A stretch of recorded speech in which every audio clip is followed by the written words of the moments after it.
애틀란타와의 접전 승부 끝에 승리를 거두는 데 성공한 브루클린 네츠. 그들의 오늘 상대는 리그 최하위 팀 디트로이트 피스톤스였습니다. 스티브 내시 감독이 전력 차이와 일정을 감안하여 제임스 하든에게 휴식을 주기로 결정하면서 오늘 경기는 케빈 듀란트에 대한 몰빵 농구가 예상되었던 상황이었죠. 그러나 예상과 달리 브루클린은 1쿼터 중반까지 다양한 선수들의 고른 득점을 통해 경기를 풀어나갔습니다.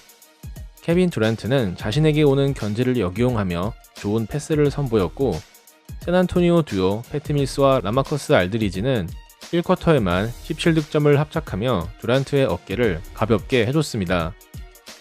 한편 100번의 공격 기회에서 득점 기대치를 의미하는 오펜시브 레이팅 리그 29위에 그치며 빈공에 시달리던 디트로이트는 최근 경기력을 끌어올리고 있는 전체 1픽 신인 케이드 커닝햄의 연속 득점으로 반격에 나섰습니다. 하지만 브루클린에는 역시 케빈 듀란트가 있었습니다. 1쿼터 6분경 깔끔한 3점 슛으로 경기 첫 득점을 신고한 듀란트는 속공 상황에서 미드레인지 점퍼를 시도하는 과감함까지 선보입니다. 디트로이트는 오늘 슛감이 괜찮았던 커닝햄의 외곽부로 응수에 나섰으나 한번 0점이 잡힌 듀란트를 감당하기는 역부족이었습니다. 브루클린은 1쿼터에만 속공으로 7득점을 기록하며 신바람 농구를 이어갔고, 이때까지 제임스 하든의 공백은 크게 느껴지지 않았죠. 그렇게 브루클린은 케빈 듀란트와 동료들의 활약이 조화를 이루며 1쿼터 7점 차의 리드를 잡는데 성공합니다. 내심 빠르게 경기를 마무리하고 듀란트에게 휴식을 주고 싶었을 스티브 내시 감독.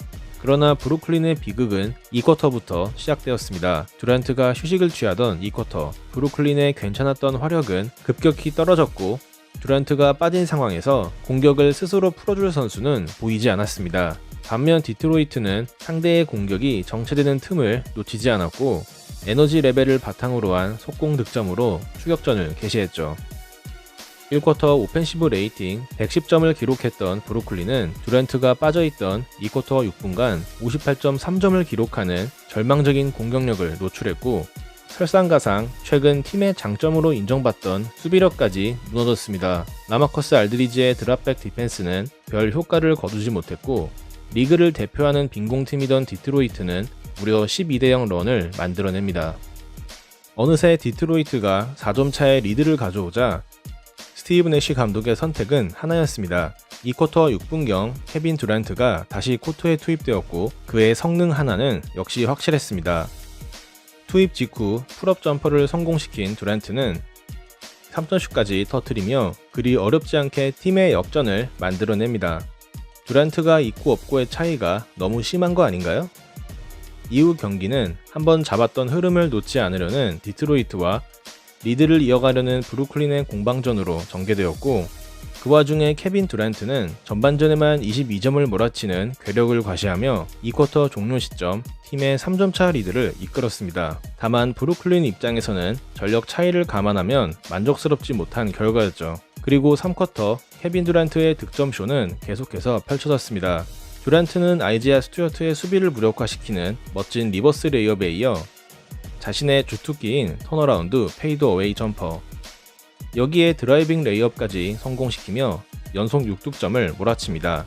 하지만 듀란트의 활약과 별개로 3쿼터를 주도한 팀은 디트로이트였습니다. 양 팀의 경기력 차이를 가른 것은 턴오버였는데요. 디트로이트는 3쿼터 9분경 샤벨리의 3점 슛에 이어 상대 턴오버로 만든 공격권을 하미두 디알로의 팁인으로 연결시킵니다. 어느새 동점이 된 경기. 그러나 브루클린의 턴오버 파티는 아직 끝나지 않았습니다. 패트 밀스의 실책은 사벨리의 역전 득점으로 연결되었고, 다음 포제션 케이드 커닝햄이 스틸에 이은 속공 덩크슛을 꽂아 넣으며 순식간에 디트로이트는 4점 차의 리드를 잡는데 성공합니다. 에너지 레벨 부족을 드러내며 무려 4포제션 연속 턴오버를 범한 브루클린 네츠. 디트로이트의 기세는 계속해서 이어졌고, 하미두 디알로가 엔드원을 만들어내며 두 팀의 간격은 7점 차까지 벌어집니다. 예상치 못한 경기 흐름에 당황한 스티브 내시 감독. 흐름을 내준 브루클린의 유일한 희망은 듀란트뿐이었습니다. 듀란트는 덩크슛에 이어 레이업 시도가 골텐딩 처리되며 득점을 이어갔고, 오늘 활약이 좋았던 케이드 커닝햄의 점퍼를 블록하는 멋진 수비력까지 과시합니다. 이쯤 되면 그의 고군분투에 눈물이 날 지경이네요. 공수를 모두 지배하던 듀란트가 정면에서 풀업 3점슛까지 성공시키자 직전 블록을 당했던 커닝햄이 이번에는 듀란트의 수비 앞에서 엔드원을 만들어냅니다. 벌써 20득점을 기록한 케이드 커닝햄, 이제서야 전체 1픽의 위험이 나오고 있네요. 이후 디트로이트가 커닝햄의 3점슛으로 간격을 유지하는 사이 케빈 듀란트는 3쿼터에만 16.2어시를 기록하며 브루클린이 3쿼터에 올린 26점의 대부분을 창출해내는 눈물겨운 활약을 이어갔고, 그렇게 3쿼터 종료 시점 듀란트는 무려 38득점을 기록합니다. 물론 이때까지 주도권을 잡고 있던 팀은 디트로이트였죠.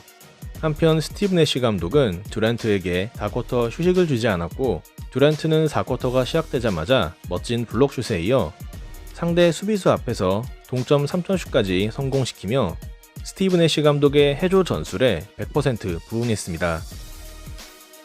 물론 4쿼터 브루클린의 흐름을 이끈 선수는 듀란트뿐만이 아니었는데요. 백업 빅맨 니콜라스 클렉스턴이 재치있는 스틸에 이어 자신의 장점인 페이스업 수비력을 과시하며 디트로이트의 공격을 정체시킵니다. 브루클린의 달라진 수비에 당황한 디트로이트의 화력은 급격히 떨어졌고 4쿼터 9분경 브루클린은 상대 턴오버를 유도한 데 이어 케빈 듀란트의 패스를 받은 캠 토마스의 속공 리버스 레이업으로 순식간에 6점 차까지 간격을 벌리게 됩니다. 비록 3쿼터까지 엄청난 퍼포먼스를 펼쳤던 케빈 듀란트가 다소 지친 기색을 드러내며 연속 야투 실패를 범했지만 디트로이트 또한 턴오버 문제로 추격 기회를 번번이 날리고 말았죠. 브루클린의 수비력을 끌어올린 클렉스턴의 존재감은 여전했고, 수비가 살아난 브루클린은 패티 밀스의 속공 득점과 캠 토마스의 리버스 레이업을 보태며 간격을 벌려나가기 시작합니다. 반면 3쿼터까지 좋았던 디트로이트의 경기력은 무너지고 있었습니다. 케이드 커닝햄은 클렉스턴의 스위치 디펜스에 고전하는 모습을 보여줬고, 클렉스턴의 완벽한 퍼리미터 수비는 사벨리의 턴오버를 유도해냅니다. 그리고 이 실책은 브루스 브라운의 덩크슛으로 연결되었죠. 공격과 수비가 조화를 이룬 브루클린은 19대1 런에 성공했고, 4쿼터 알토란 같은 득점 지원을 해줬던 캠 토마스가 외곽포까지 터뜨리며 승부의 추는 브루클린에게 기울기 시작합니다. 디트로이트의 단조로운 공격은 아무런 생산성을 내지 못했고, 종료 2분여 전 브루클린은 14점 차까지 달아나며 승기를 굳힙니다. 하지만 아직까지 스티브 내시 감독은 듀란트를 빼지 않았죠. 이왕 이렇게 된 김에 쐐기 득점을 올려놓기로 마음먹었을까요? 듀란트는 드라이빙 레이업을 성공시키며 49득점을 기록했고, 다소 민망한 옷을 입은 제임스 하든의 축하 속에 퇴근에 성공합니다. 라고 말을 하던 순간 듀란트에겐 또 하나의 목표가 생겼습니다. 그것은 바로 이번 시즌 가장 많은 한 경기 득점을 올린 선수가 되는 것. 그리고 듀란트의 목표는 그리 어렵지 않게 달성되었습니다. 이번 시즌 가장 많은 한 경기 득점을 올린 선수가 된 그는 51득점을 마지막으로 진짜 퇴근에 성공했고, 그렇게 경기는 브루클린의 12점 차 승리로 종료됩니다. 오늘의 베스트는 케빈 듀란트입니다. 제임스 하든이 빠진 상황에서 그는 팀을 하드캐리했고 41분을 뛰는 동안 51득점을 몰아치며 스티브 내시 감독의 해조 요구에 부응했습니다. 듀란트에 대한 의존도가 너무 높은 것을 보니 갑자기 그 녀석이 보고 싶어지네요. 오늘의 워스트는 3점슛 5개를 모두 놓치며 자신의 역할인 스페이싱에 도움을 주지 못한 샤딕 베이입니다. 엄청난 퍼포먼스를 펼치며 슈퍼스타가 무엇인지 알려준 케빈 듀란트. 역시 그는 이번 시즌 가장 강력한 MVP 후보 중 한 명다웠습니다.